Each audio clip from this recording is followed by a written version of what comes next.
What's up, guys? It's Mitch from Mitch's Kitchen, and we're back with the Taste of Success podcast number 4. Today we have Joe Hill from One Planet Pizza, which is the UK's first frozen pizza company. Hello, Joe.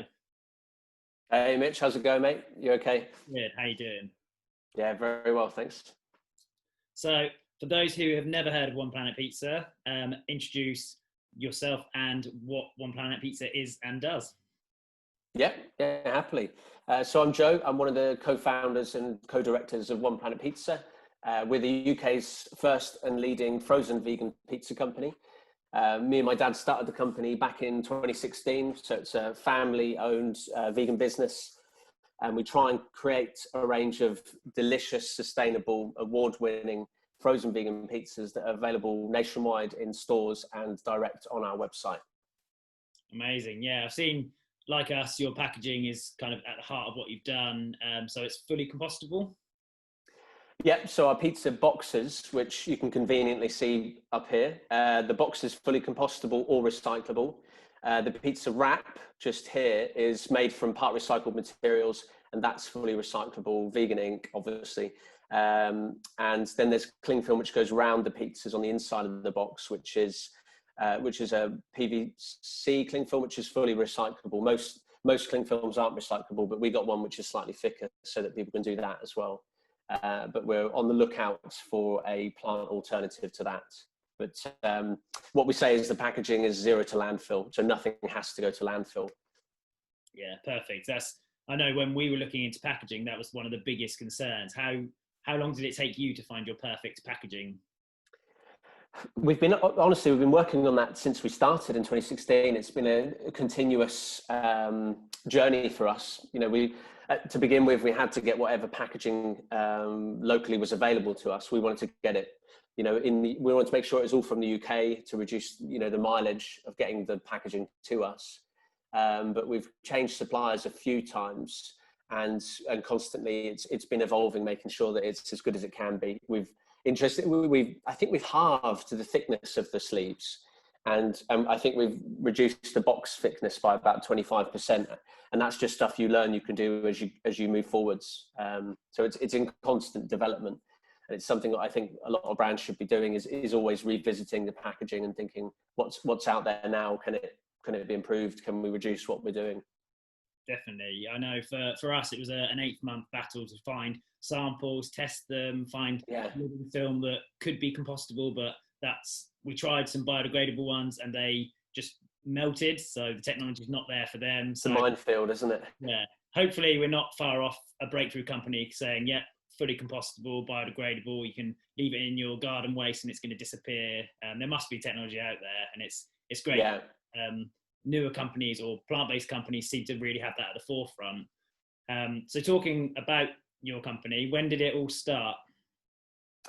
Yeah, so it was back in 2016. So it was myself, Mike, my dad, who's the other founder and director, and his friend Tanya. We all came up with the idea between the three of us, and it was largely because veganism was just booming. It was going crazy back then.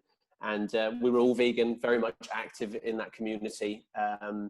You know, eating a lot of the products that were coming out, had a good grasp of the market and how it was growing and developing. And none of us could believe that there was a range of premium, you know, artisan frozen pizzas out there that were 100% vegan. That there were some that were close. There were some that were very cheap and small and processed. There were some from, you know, other countries in Europe that were being imported, but there was just a huge gap in a really fast growing market. And we just said to each other, you know, we can do this. Let's give it a go. Let's give it our best shot. And then that's how it all started. It was a bit of a light bulb moment in initial conversation. And then it just felt right. It just felt like, you know, someone else is going to come up with this idea and we're going to kick ourselves if we don't give it a good shot. So that's how it started, just with a conversation. And then we just sort of hit the ground running. How many pizza recipes did you have? Yeah, so the pizzas, it wasn't too difficult, actually. Mike, when I was growing up, Mike was always vegan. He's been vegan 35 years or so. And so it was always part of our family growing up, part of our dinner table. And so I was a veggie since I was 10. My mum's a pescatarian. One of my sisters is a meat eater. The other one's a veggie, now vegan as well. So we had a real mix around the table.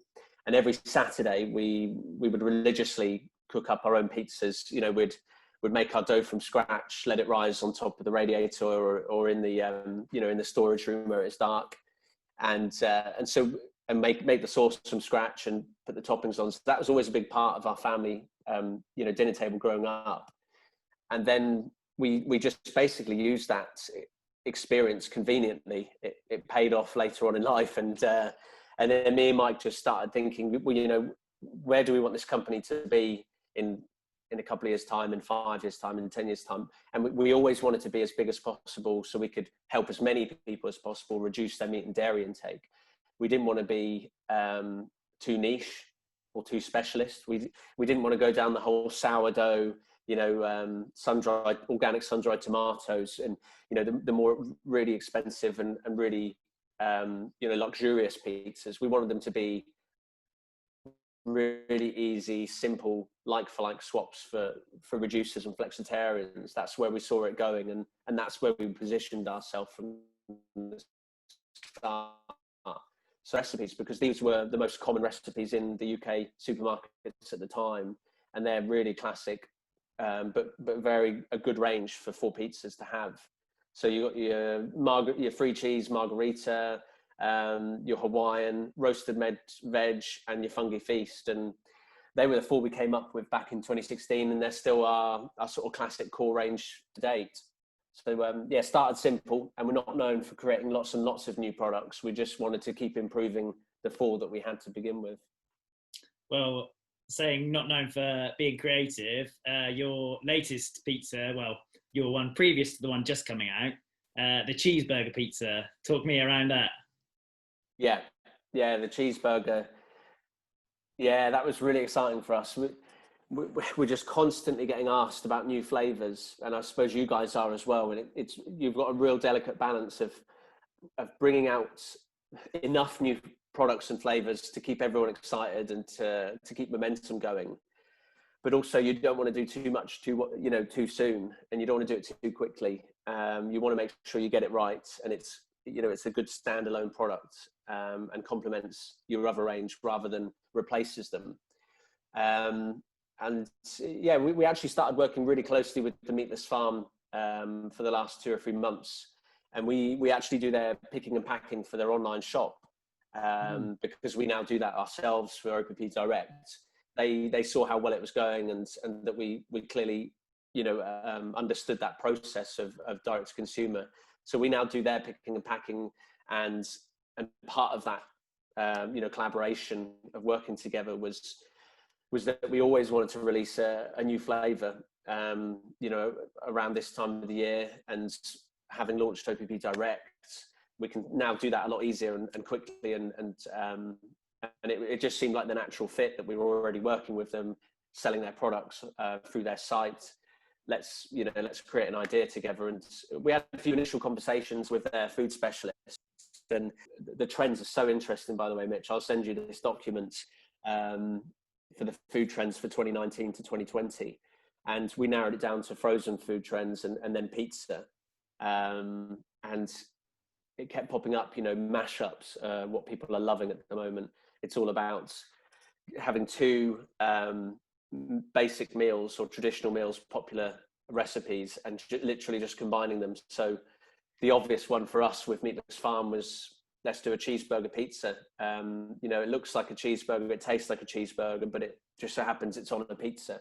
It was and when we said it with each other, it was like, great, that sounds amazing. And we wanted it to be something that hasn't been done before. So we were actually the first. I know we're the first in the UK. I don't know about Europe or the rest of the world to do a frozen vegan cheeseburger pizza, but it's pretty pioneering stuff, and it was really exciting to be able to say that's never been done before. And their burgers now, the burgers in general in the vegan world are at such a good quality standard that we were really happy with that complementing our homemade sauce and our bespoke bases.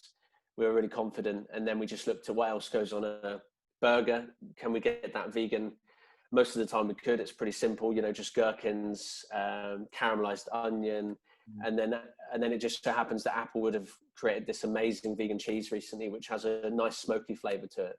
And so we tried it with our cheese, and then we tried it with Applewood, and it was just like the most perfect pizza I've ever had. And then we got some of this amazing vegan burger sauce from Mushi's. The burger chain guys based down in London, and it was great to be able to support them during COVID as well, and you know, champion their sauces, which they've just launched on their site.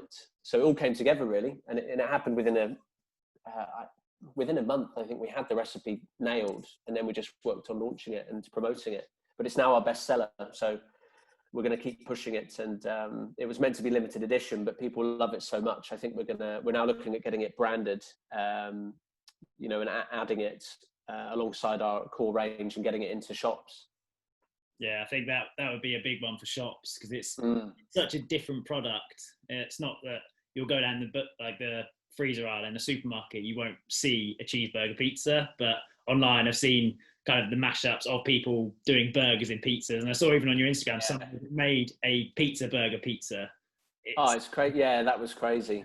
And that's what we've learned. That's what the customers want. They want, for us, they want something they've never had before, and something they've always, you know, one of the reviews perfectly summed it up, saying this was the pizza the vegan community didn't even realize how much it needed, or something like that. And it's so true. It's like, you know, when you go vegan, you do say no to a lot of different foods, and you say, you know, you make a stand, and part of that is giving up certain foods, and you know, being okay with that, because it's for whatever reason you go vegan. You know, it's not a sacrifice, but it's, you know, you're very happy to give up certain foods. But a lot of the time, I don't know about you, but I just think I submit to the fact that I may never have something like that again, and I'm okay with it. So when you launch a vegan cheeseburger pizza, that just it blows people's minds, and that's what they love. They think, oh, I didn't even know how much I would get excited by this sort of product, because a lot of the time I just assumed I'd never have it again. And we found that a lot with our pizzas, especially you know, flavors like the Hawaiian or the Meatless Feast, that has all these different meats on, like pepperoni, and they just didn't think that they would ever have one of those again. So it's a really nice way to surprise your customer base by doing that with new flavors.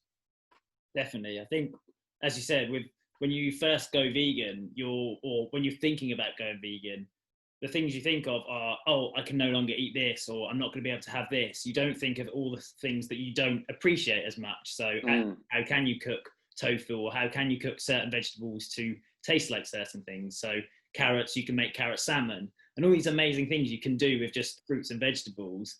Absolutely. But the ranges of foods and companies coming out, releasing all sorts, like I saw a diagram yesterday of all the different alternative milk, dairy, cheese, and all these different brands. I think it was mainly in America, but they've made plant-based milks and things from everything from amaranth to pea, obviously oat, rice, you've got macadamia, you've got like every nut, every ingredient grain under the sun. It's mind-boggling how many brands and things are making these flavors and new products that you didn't even know you missed or wanted, but they're there now. And it's like the cheeseburger pizza. People will absolutely go, this is amazing. I'm so glad it exists. Yeah. We just want to be part of that movement towards, you know, a much more plant-based world. I think it has to happen. You know, it has to happen for our survival. Ultimately, it's going to be something that's going to give us a bit more time on this planet and make it a better place to live. And you know, we're trying to make a better world however we can. If we do that through pizza, then we want to do it, give it our best shots. And yeah, like you say, we just, to get as many people as we can to reduce the amount of meat and dairy and animal products they're eating, we have to make sure that the vegan stuff is as good as what they're currently eating, and it's available. You know, it's widely available, tastes as good as, and there's lots of choice.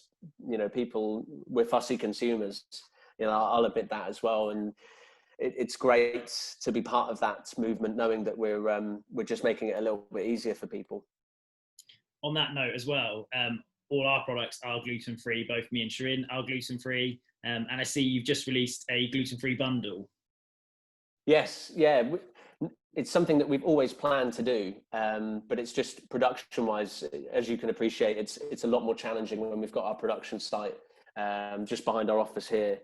It's a nice purpose-built kitchen, but as soon as you have that mix of, you know, our classic pizzas, which have, you know, they contain gluten, obviously, then producing, you know, we have to have a day a week where we go gluten-free, we do a deep clean, we don't do anything else that day, and it you know, it works, but it takes a bit more effort, and we have to be a bit more careful. So we had a lot of customers who have been buying our gluten-free margarita now for a year or so since we launched it, and you know, we still think it's the best gluten-free vegan pizza on the market. It's incredible, and so we had these, you know, brilliant customer base building up of the gluten-free vegans or the gluten-free reducers, and they've been waiting a long time to be able to get the gluten-free pizzas direct from us through the website, especially now during COVID. And so instead of just launching the margarita online, we wanted to go the extra mile and say, well, look, we really value you guys waiting for this, so we're going to do something extra special. And that's why we said, you know, we're going to do a 4-pack of the gluten-free, and not only is it the margarita, but we're going to, for the first time ever, do a gluten-free vegan roasted med veg and a gluten-free vegan cheeseburger. So, you know, it's just surprising and delighting the customers, and we've got such a loyal fan base that we want to keep impressing them and showing them that we really want to, you know, give them everything that they ever wanted, and keep them as happy as possible. So yeah, hopefully everyone loves them, and it's really exciting to be able to say that they're vegan and gluten-free as well. Well, we're definitely going to be getting some.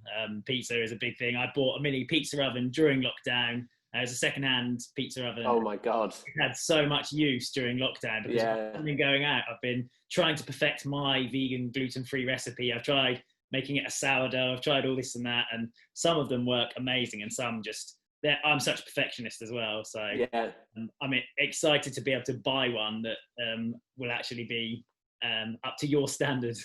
Yeah, we'll sort this out. There's going to be a pack on your way, and it means that you can try the cheeseburger as well, so everyone's happy. Perfect. So in terms of your company growth, so you launched in 2016 and you've got a really loyal following. I've personally seen you at events and things, obviously pre-lockdown, but how important is the online community for you? Yeah, it's key, really. I mean, when we think about how things are going business-wise and where we see ourselves heading, our online, at the moment, our online side of the business is probably bringing in about 15 to 20% of our revenue, and the rest of it's coming in through the retailers and wholesalers. But we think it's the fastest growing area for us. We think that's going to increase the most over the next year or two. So we're doing a big fundraise in the next couple of months, and we're hoping to raise somewhere between 250,000. And the reason we want that money is to be able to double our kitchen space. We want to finally install a semi-automated conveyor belt, which is really exciting. And so that will just mean that we can triple our capacity, which will allow us to then go out to the larger retailers. You know, we think the pizzas would be ideal in Waitrose, somewhere like that. So we need to make sure we can keep up with demand. And then we're going to look out into Europe and see what else is out there, and try and get the pizzas out into other countries like Germany, which we know there's a demand. We just need to make sure we've got the right, you know, we're in the right position to take it on. So yeah, the online side of things, we still see growing very fast alongside the retail and the exploring of other countries. So we've got quite a big marketing plan for later this year for the online side of things, and we're going to continue, you know, expanding the range. We want to keep building on that Pick Your Pizzas page where you can personalize with more options, more toppings, more sauces, for example. There's a lot of really exciting things you can do there. But it's still very new for us. We only just started doing our weekly newsletter online, which goes alongside OPP Direct, but it also talks about all the other really exciting things and projects we're working on. But that's still in its infancy. So we're learning quite quickly, and we're trying to make that as good as it can be.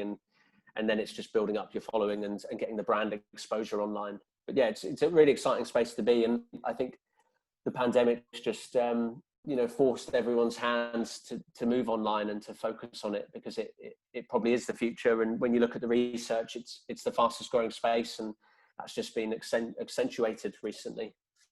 Yeah, I think for us, it showed us during the lockdown, we had our best 2 months ever trading. And it sold the concept of ordering food to your door, whether it's convenience food or kind of a little bit more indulgent or dessert, whatever it is, you can get it delivered to your door now.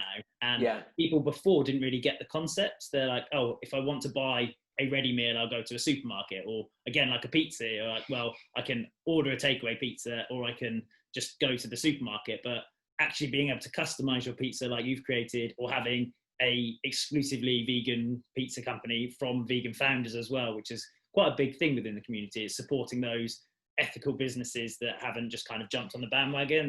That is your core mission as well. It's been really nice to kind of see that growth over the last few months of people going, oh, I get that now. So. Yeah. And interesting. We were looking at the research last couple of weeks, and it's these the age groups above 30, 35, and even up to 70, 75.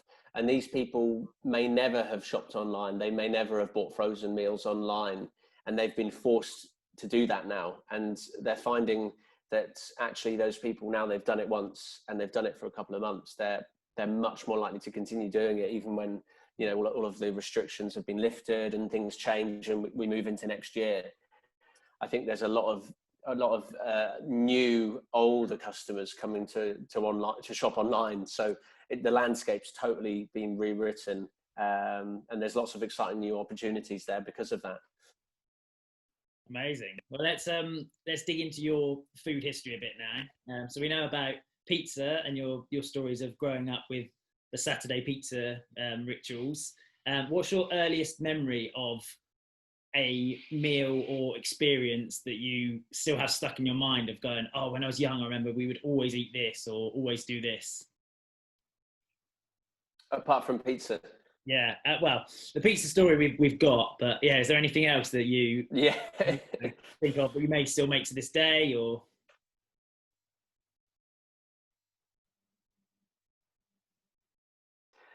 Yeah, when I was 10 years old, vegetarian, all we really had going was Quorn. You know, Quorn had they had total monopoly on those vegetarian products. You know, the sausages, the mince.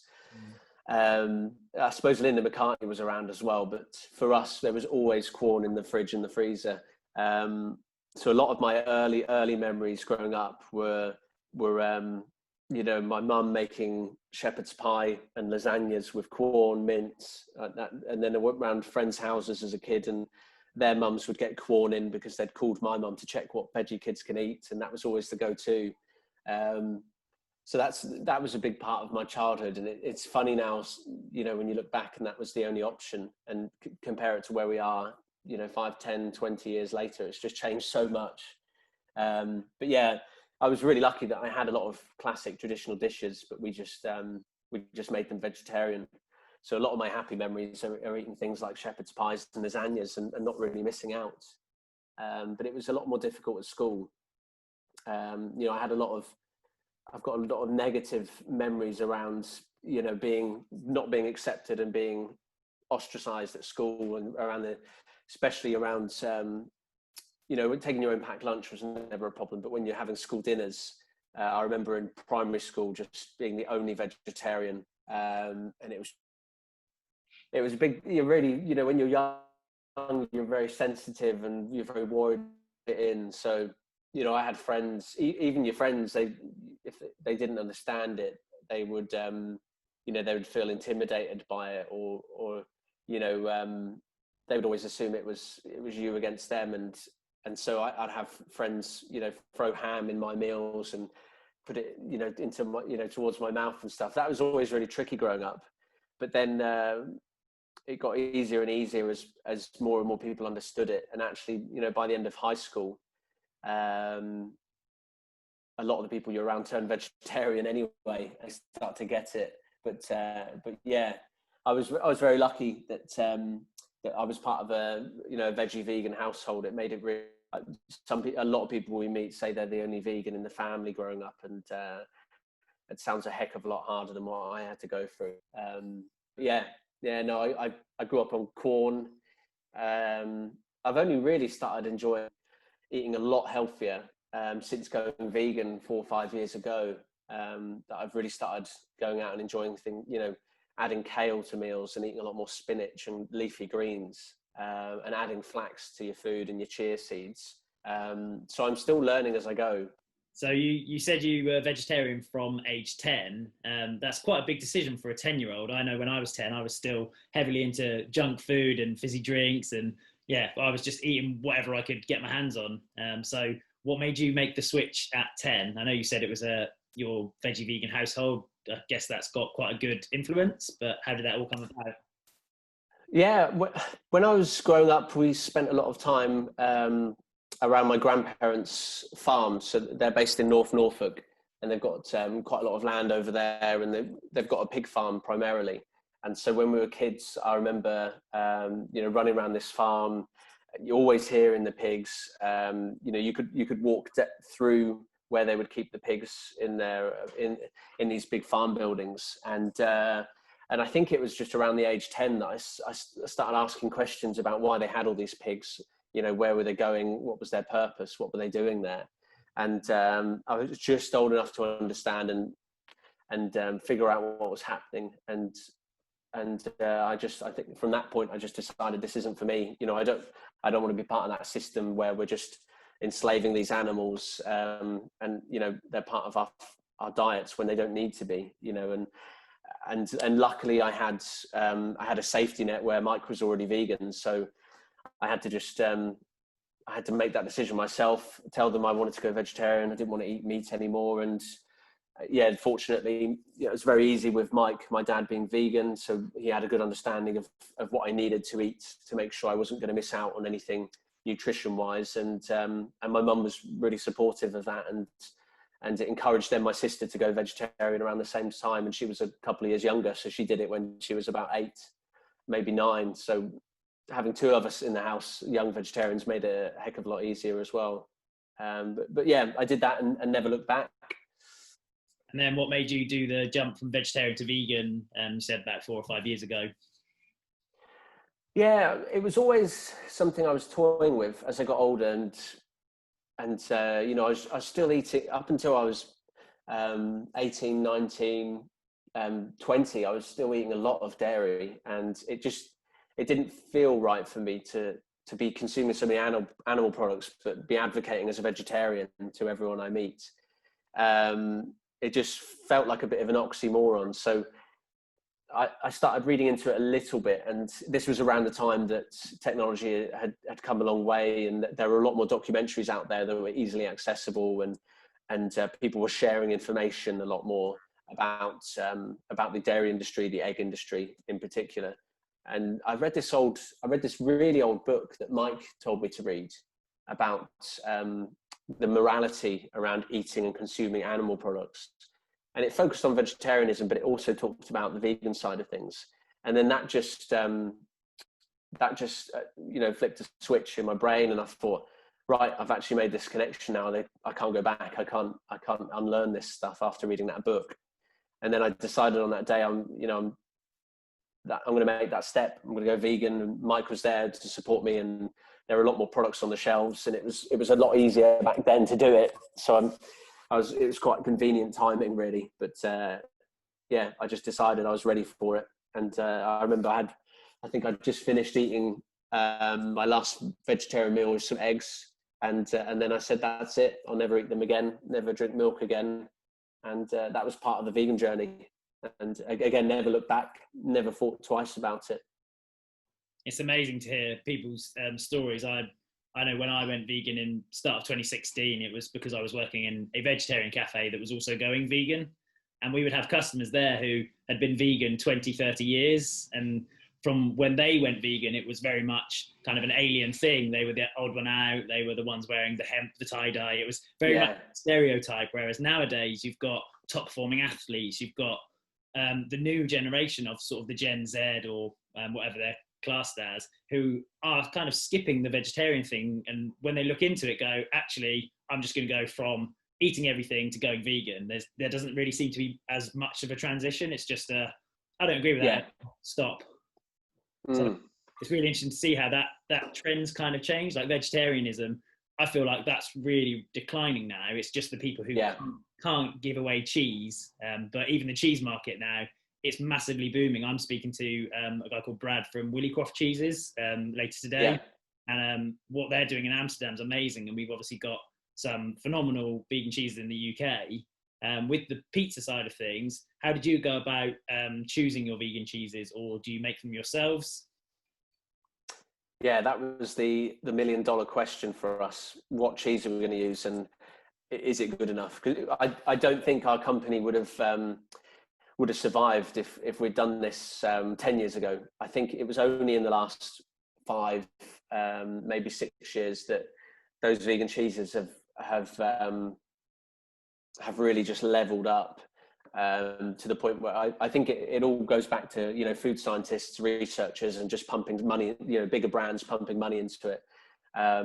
So we actually, when we first started, we must have taste tested all of the vegan cheeses. We'd established that for it to work frozen, to be able to buy it in big enough quantities for the price to be right, and for it to melt was the main thing and still taste good. We narrowed it down to only 4 or 5 brands, and then we thought we did some internal taste testing and got some small groups together in Norwich, and again further narrowed it down to Cheeze.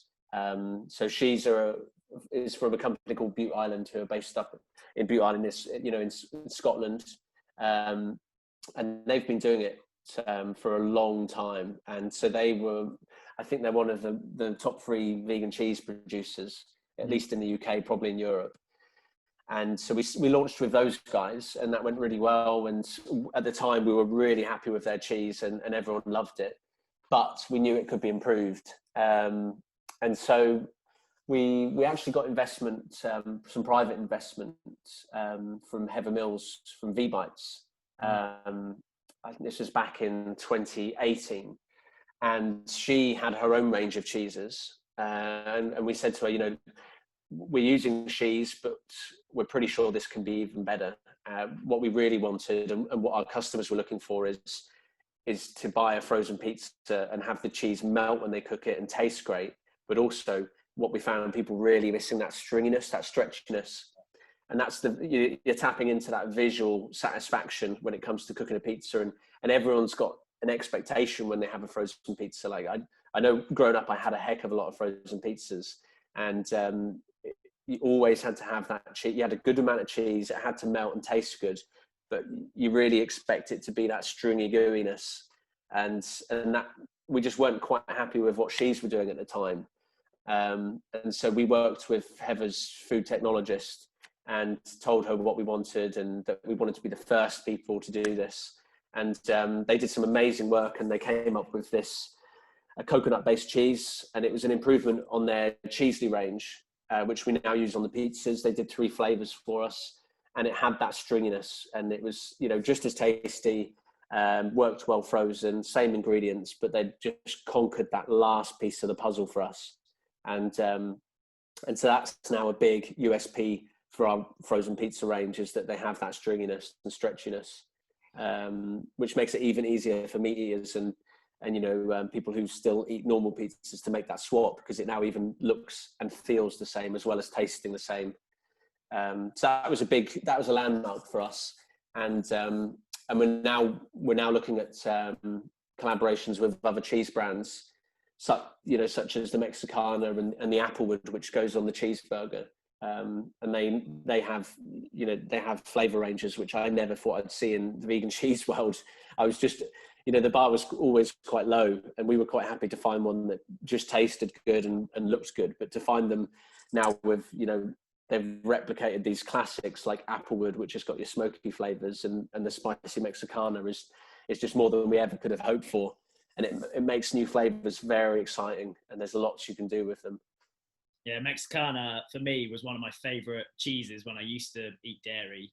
Oh, was it? Yeah. I still get to try their vegan one, but it's definitely, as soon as I see it, I'm going to get it. So yeah, the new Mexicana pizza you've just launched. Tell us about that. So what's in it? What's on it? Yeah, so the last collaboration with the cheeseburger was in partnership with Meatless Farm, but also we had Applewood and Mushi's come on board just to make it extra special. And we knew the Applewood cheese was going to complement the cheeseburger, the feel and the taste of it. And it was just a real coincidence that the guys at Applewood said, look, we're now launching a Mexicana vegan version because of the popular demand created from the Applewood. And then we had a chat internally, and me and Mike said, well, we've never done a spicy pizza. We think that could be huge. We get a lot of people asking about it. So then we did some product development with the Mexicana, and those guys were really happy with how successful the cheeseburger launch was and the excitement and the buzz created around that they said, let's do it again for the Mexicana. So we settled on using tofurkey chorizo, which is like a crumble block that we already had for the Meatless Feast, which is on the website. And I think they do some of the best meat alternatives. This stuff's just so rich in flavor, and it's really easy to use production wise, which I'm sure you'll appreciate. It's quite an important factor, so yeah, normal tomato sauce. We crumble on some of this Mexican flavored chorizo from tofurkey, and then we wanted to get the colors really to pop out. So to complement the red and the orange Mexicana cheese, we're using yellow sweet corn. And then we complement that with green peppers, and then you've got the green jalapenos, and then you've got your red onion. So there's lots of different flavors in there. So really, you can see it when you pull it out. It's like, wow, that looks like a really exciting, colorful pizza. But yeah, it's mainly to champion that new cheese, because I think it's an allergen-free cheese, but it has, I think it's over 12 or 15 different herbs and spices in it. So they really went to town on this thing, and it really matches up nicely with that spicy chorizo. So yeah, we're really happy with it.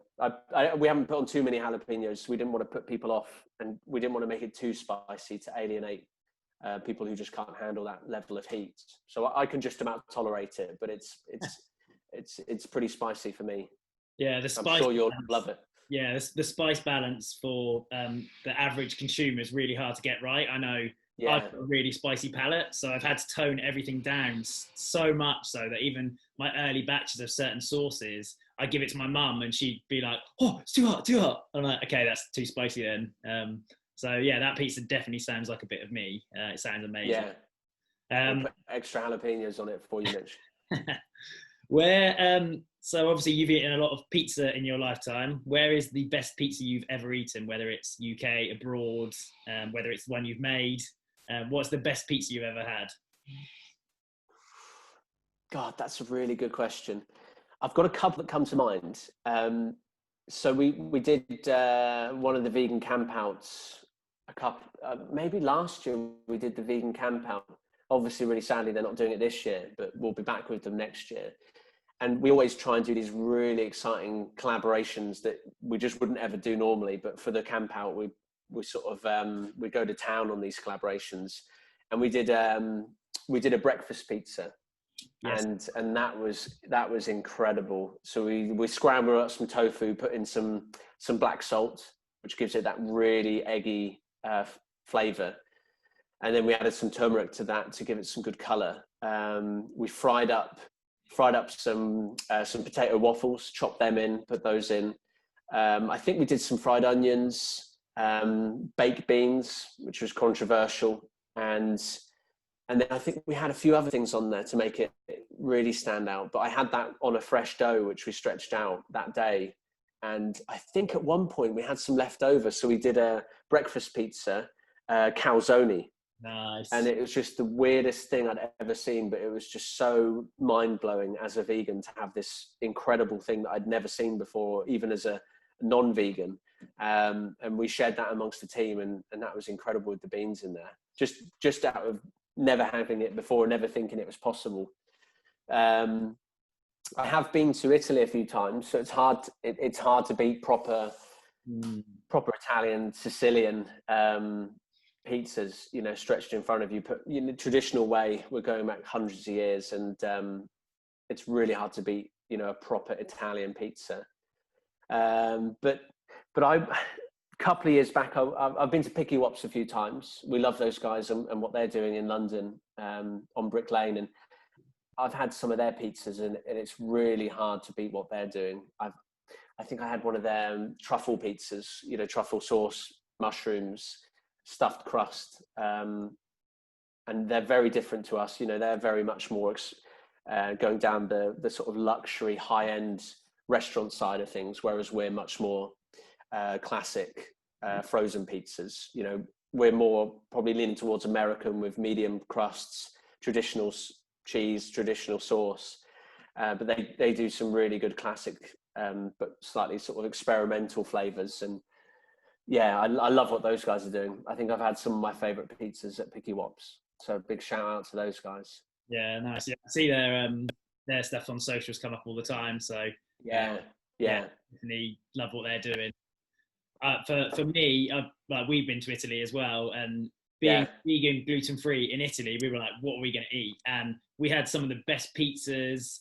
Loads of places could cater for us, both vegan and gluten-free, from the pastas and the pizzas and things. But we'd also this was pre-vegan. We went to Chicago and had a gluten-free deep dish pizza. We sat in the pizza shop and waited for an hour for them to cook it fresh for us. We just literally sat there, freezing cold, and it came out, and it was like this big, but the crust was something like this.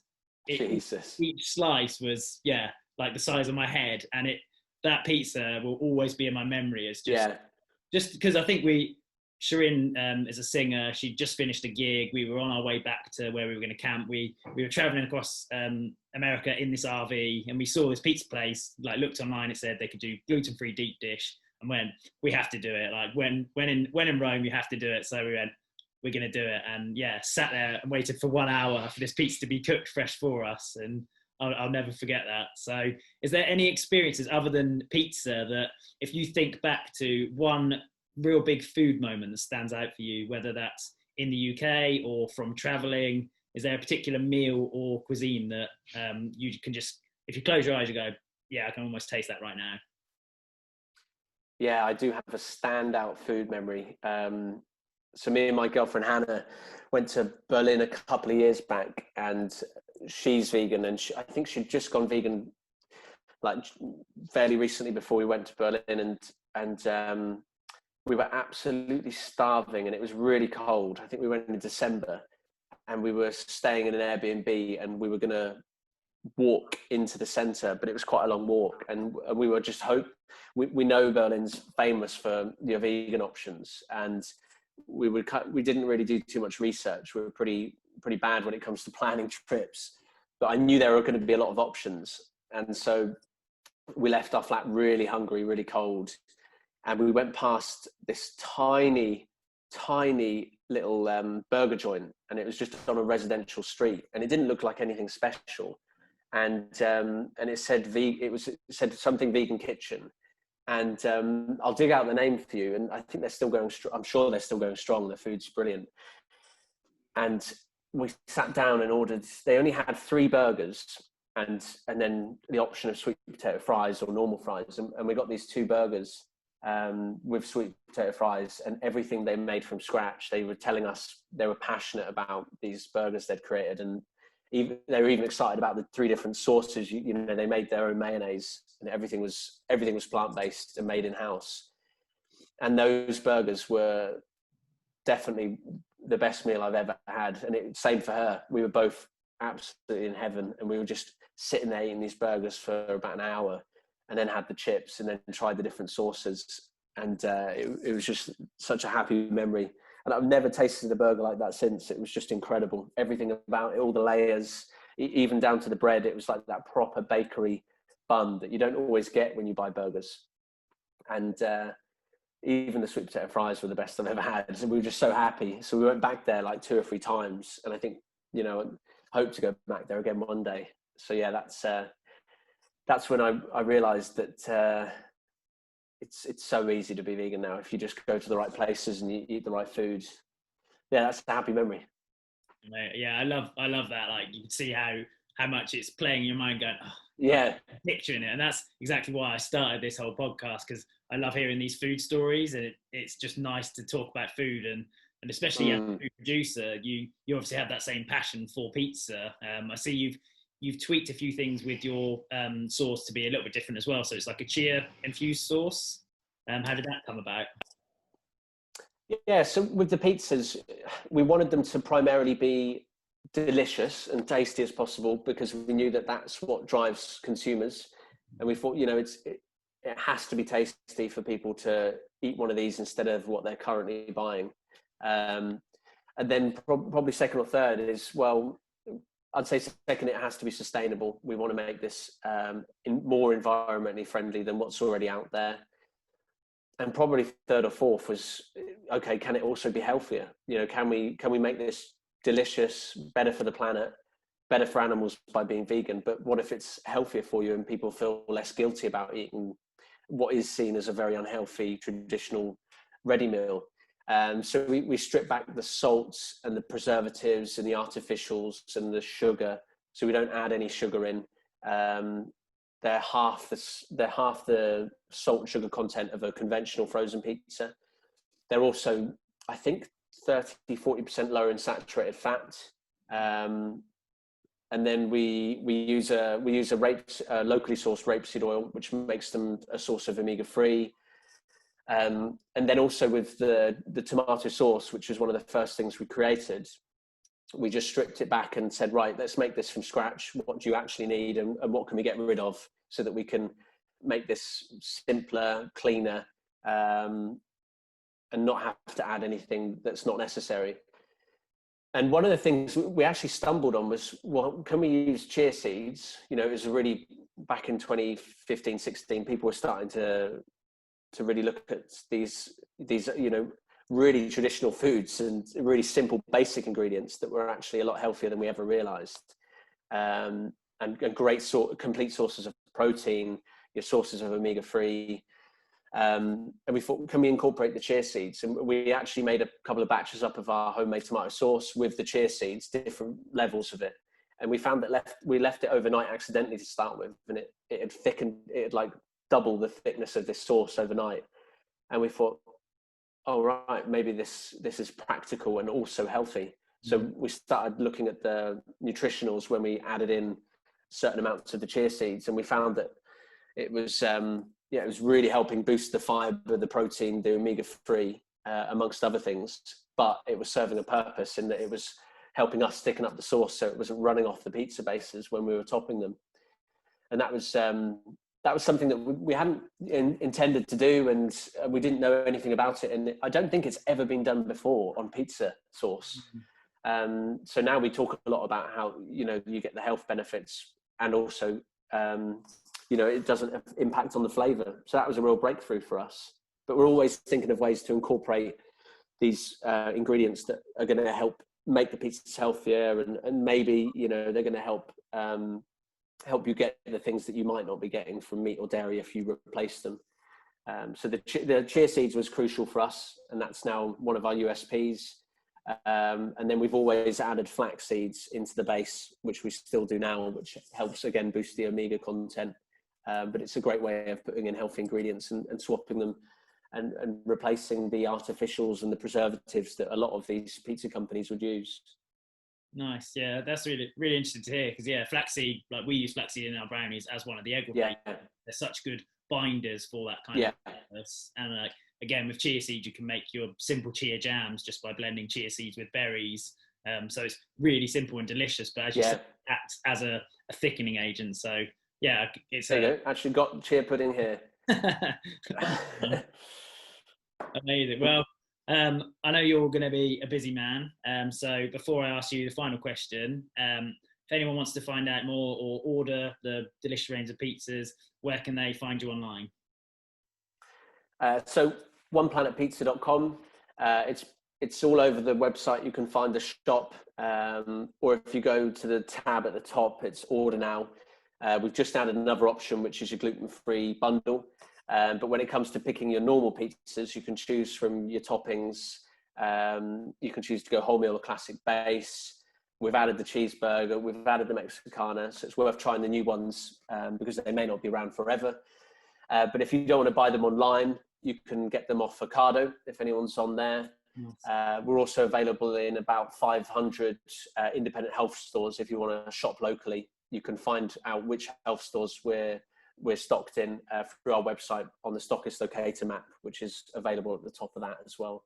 And you can sign up to our weekly newsletter to find out about any updates or new launches or things we've been up to or working on.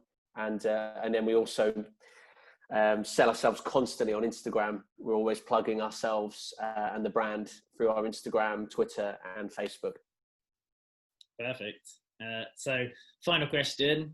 You've lived out your long life, you've achieved everything you've wanted, and you're moving on to your next phase, whatever that may be for you. What is your final meal before you say goodbye? Oh, that's a good question. I don't want to be boring and just go for pizza, so I'll go for something else. I'd probably go for a classic shepherd's pie. I might use Meatless farm mince. I know we've got some of that in the kitchen at the moment. So yeah, I'm going to go red wine shepherd's pie with Meatless farm mince and a bit of pesto on top. Any desserts? Sneak that in there as well. It's got to be Booja salted caramel ice cream. Wow. I'm always championing that stuff. I think it's the best ice cream I've ever had. I've not tried one better than that. And it's pretty healthy. They use only like 6 or 7 ingredients. No unnatural stuff in that. Fantastic. Well, lovely to chat to you. As I said, I'll put all the links in the description below. So big thanks, Joe, and take care. Yeah, you too, Mitch. We'll send you some gluten-frees when they're ready. All right. Brilliant. Cheers, buddy.